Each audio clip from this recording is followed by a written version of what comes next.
नमस्कार दोस्तों, मैं हूं महेंद्र दोगले। आप मुझे एमडी मोटिवेशन के नाम से जानते हैं। यहां पर मैं आप लोगों के लिए लेकर आया हूं संपूर्ण चाणक्य नीति, जिसके पूरे 17 अध्याय यहां पर आपको सुनने को मिलेंगे। यदि आप अपने जीवन को बदलना चाहते हैं और चाहते हैं कि आपको कुछ ऐसे तरीके पता चले जिससे आप जीवन को बहुत ही अच्छे ढंग से जी सके, तो ये 17 अध्याय आप सभी के लिए बहुत ही महत्वपूर्ण हैं। तो चलिए इस चाणक्य नीति की शुरुआत करते हैं। आचार्य चाणक्य के जीवन की एक प्रारंभिक घटना से उनके चरित्र का बहुत सुंदर खुलासा होता है। एक बार वे अपने शिष्यों के साथ तक्षशिला से मगध की ओर आ रहे थे। मगध का राजा महानंद उनसे द्वेष रखता था। वह एक बार भरी सभा में चाणक्य का अपमान कर चुका था।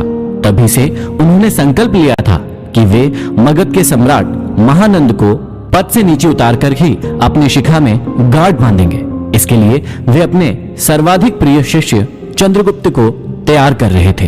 मगध पहुंचने के लिए वे सीधे मार्ग से ना जाकर एक अन्य उबड़ खाबड़ मार्ग से अपना सफर तय कर रहे थे। उस मार्ग में कांटे बहुत थे। तभी उनके पैरों में एक कांटा चुभ गया। वे क्रोध से भर उठे। तत्काल उन्होंने अपने शिष्यों से कहा, उखाड़ फेंको इन नागफनों को, एक भी शेष नहीं रहना चाहिए। उन्होंने तब उन कांटों को ही नहीं उखाड़ा, उन कांटों के वृक्षों की जड़ों में मही डाल दिया ताकि वे दोबारा न उठ सके। इस प्रकार वे अपने शत्रु का समूल नाश करने पर ही विश्वास करते थे। वे दूसरों के बनाए गए मार्ग पर चलने में कभी भी विश्वास नहीं करते थे। वे अपने द्वारा बनाए गए मार्ग पर ही चलने में विश्वास करते थे। आशा करता हूं इन अध्यायों को सुनने के बाद आप भी अपनी जिंदगी में अपने मार्ग खुद तैयार करें, अपने ऊपर विश्वास करें और अपनी जिंदगी में आगे बढ़े। तो चलिए प्रारंभ करते हैं। प्रथम अध्याय में श्री चाणक्य श्री विष्णु भगवान को नमन करते हुए समझाते हैं कि राजनीति में कभी कभी कुछ कर्म ऐसे दिखाई पड़ते हैं जिन्हें देखकर सोचना पड़ता है कि यह उचित हुआ या अनुचित, परंतु जिस अनीतिकारी से भी जन कल्याण होता हो अथवा धर्म का पक्ष प्रबल होता हो, तो उस अनैतिक कार्य को भी नीति सम्मत ही माना जाएगा। उदाहरण के रूप में महाभारत के युद्ध में युधिष्ठिर द्वारा अश्वत्थामा की मृत्यु का उद्घोष करना यद्यपि नीति विरुद्ध था, पर नीति कुशल योगीराज कृष्ण ने इसे उचित माना था, क्योंकि वे गुरु द्रोणाचार्य के विकट संहार से अपनी सेना को बचाना चाहते थे। आगे चाणक्य समझाते हैं कि मूर्ख छात्रों को पढ़ाने से, दुष्ट स्त्री के पालन पोषण से और दुखियों के साथ संबंध रखने से बुद्धिमान व्यक्ति भी दुखी होता है। इसका मतलब यह नहीं है कि मूर्ख शिष्यों को कभी उचित उपदेश नहीं देना चाहिए। समझाने का तात्पर्य यह है कि पतित आचरण वाली स्त्री की संगति करना तथा दुखी मनुष्यों के साथ समागम करने से विद्वान तथा भले व्यक्ति को दुख ही उठाना पड़ता है।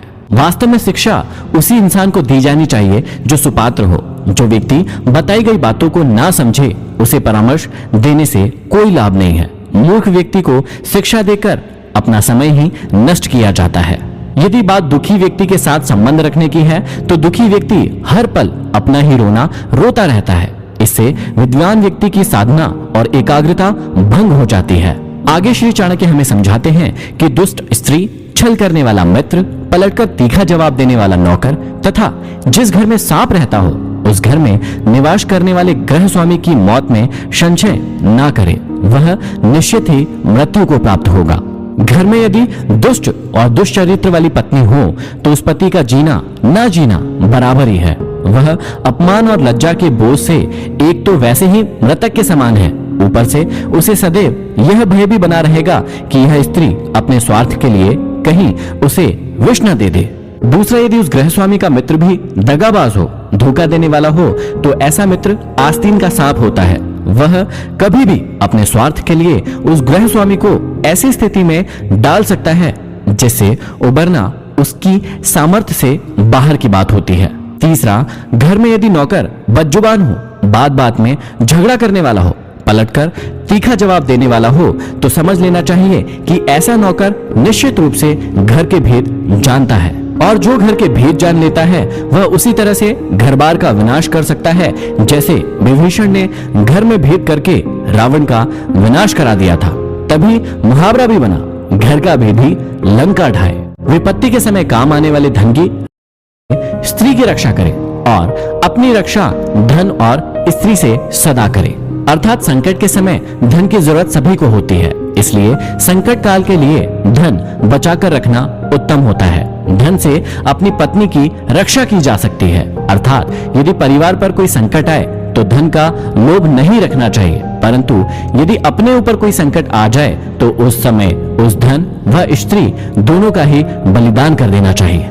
आगे श्री चाणक्य कहते हैं कि आपत्ति से बचने के लिए धन की रक्षा करें, क्योंकि पता नहीं कब आपदा आ जाए और लक्ष्मी तो चंचल है। संचय किया गया धन कभी भी नष्ट हो सकता है। श्री चाणक्य कहते हैं कि जिस देश में सम्मान नहीं, आजीविका के साधन नहीं, बंधु बांधव अर्थात परिवार नहीं और विद्या प्राप्त करने के साधन नहीं, वहां हमें कभी भी नहीं रहना चाहिए। अगले श्लोक में श्री चाणक्य कहते हैं कि जहां धनी, वैदिक ब्राह्मण, राजा, नदी और वैद्य ये 5 ना हो, वहां एक दिन से भी ज्यादा नहीं रहना चाहिए। भावार्थ यह है कि जिस जगह पर इन 5 का अभाव हो, वहां मनुष्य को एक दिन भी ठहरना उत्तम नहीं होगा। जहां धनी व्यक्ति होंगे वहां व्यापार अच्छा होगा, जहां व्यापार अच्छा होगा तो वहां आजीविका के साधन भी अच्छे होंगे। जहां श्रुतियों अर्थात वेदों के ज्ञाता ब्राह्मण होंगे, वहां मनुष्य जीवन के धार्मिक तथा ज्ञान के क्षेत्र में भी विस्तृत रूप से फैले हुए होंगे। जहां स्वच्छ जल की नदियां होंगी वहां जल का अभाव नहीं रहेगा, और जहां कुशल वैद्य होंगे वहां बीमारी पास में नहीं आ सकती। आगे श्री चाणक्य कहते हैं कि जहां जीविका, भय, लज्जा, चतुराई और त्याग की भावना ये 5 चीज ना हो, वहां के लोगों का साथ कभी ना करें। श्री चाणक्य कहते हैं कि जिस स्थान पर जीवन यापन के साधन ना हो, जहां सदैव भय की परिस्थिति बनी रहती हो, जहां लज्जाशील व्यक्तियों की जगह बेशर्म और खुदगर्ज लोग रहते हो, जहां कला कौशल और हस्तशिल्प का सर्वदा अभाव हो और जहां के लोगों के मन में जरा भी त्याग और परोपकार की भावनाएं ना हो, वहां के लोगों के साथ ना तो रहे और ना ही उनसे कोई व्यवहार रखे। श्री चाणक्य कहते हैं कि नौकरों को बाहर भेजने पर, भाई बंधुओं को संकट के समय तथा दोस्तों को विपरीत परिस्थितियों में और अपने स्त्री को धन के नष्ट हो जाने पर परखना चाहिए, अर्थात उनकी परीक्षा लेनी चाहिए। चाणक्य ने समय समय पर अपने सेवकों, भाई बंधुओं, मित्रों और अपनी स्त्री की परीक्षा लेने की बात कही है। समय आने पर ये लोग आपका किस प्रकार साथ देते हैं या देंगे, इसकी जांच उनके कार्यों से ही होती है। वास्तव में संसार में मनुष्य का संपर्क अपने सेवकों, मित्रों और अपने निकट रहने वाली अपनी पत्नी से होता है। यदि ये लोग छल करने लगे तो जीवन दुभर हो जाता है।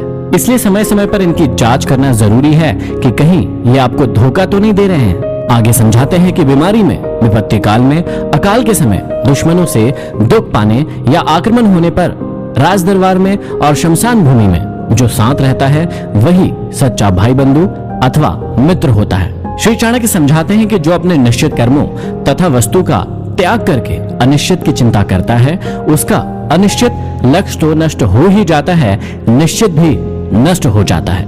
किसी ने सही कहा है, आधी को छोड़ सारी को धावे, आधी मिले न पूरी पावे। जो व्यक्ति अपने निश्चित लक्ष्य से भटक जाता है, उसका कोई भी लक्ष्य पूरा नहीं हो पाता है। अर्थात भाव यही है कि आदमी को उन्हीं कार्यों में अपने हाथ डालना चाहिए जिन्हें वह पूरा करने की सामर्थ्य रखता हो।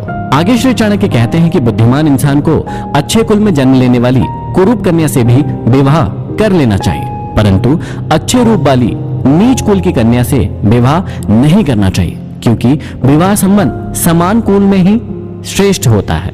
लंबे नाखून वाले हिंसक पशुओं, नदियों, बड़े बड़े सींग वाले पशुओं, शस्त्रधारियों, स्त्रियों और राज परिवारों का कभी भी विश्वास नहीं करना चाहिए।